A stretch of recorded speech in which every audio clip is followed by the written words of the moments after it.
what my research over the past 2 years has indicated is the order of magnitude of going from knowing absolutely nothing to being really good and knowing that you're good is about 20 hours, not 10,000. Okay, so the first step in this process, and this is something that applies to every skill, could be a motor skill like learning how to fly an airplane or skateboard or something like that.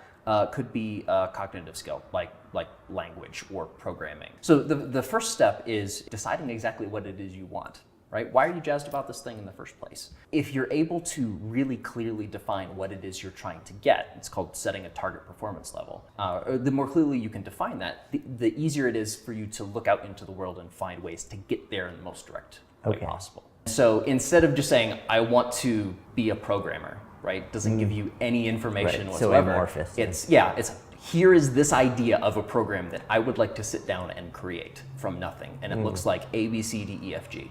When I make this thing, I'll have developed the skills that are necessary in order to get the particular result, right? Got it. So instead of learning everything in the world about programming, I decided this is the subsegment of that skill I'm interested in learning first, so that's what I'm going to focus on. Okay, so after you decide what you want, you do what's called deconstructing the skill. And the idea behind that is a lot of the things that we think of as skills, like for example, playing golf or speaking French, or those aren't exactly skills. They're really kind of general topics that contain lots of smaller sub-skills. Right. So it's really hard to practice being a good golfer. It's way easier to practice hitting off of the tee with a driver, right? So you take the global skill and you break it up into much smaller parts.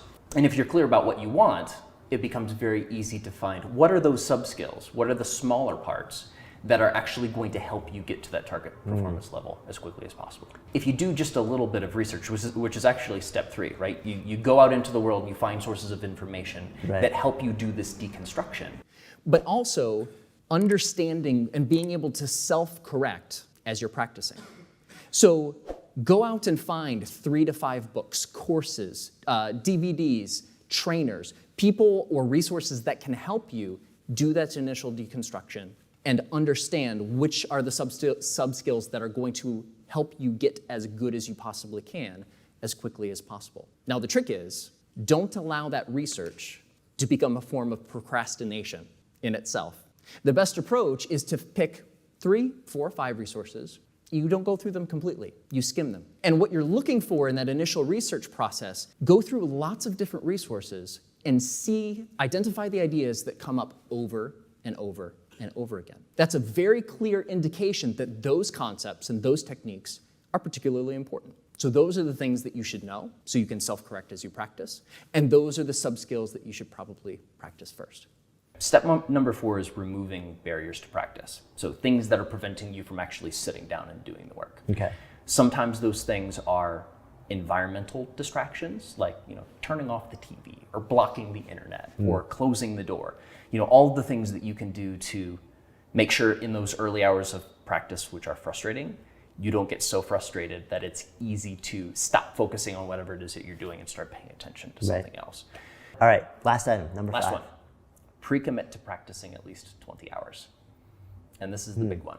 It's like, is it worthwhile for me to rearrange my schedule and stop doing other things? And is this something that I'm expecting to get enough benefit from to make the effort worth it? Yeah. If it's not, don't do it. Right. Life is short. And I usually break my practice sessions into about 20 minutes apiece, right? So 2 20-minute practice sessions every day for about a month can get you there. So it's just enough that you're going to see dramatic results, but not so much that it prevents you from making the pre-commitment in the first place. I love that.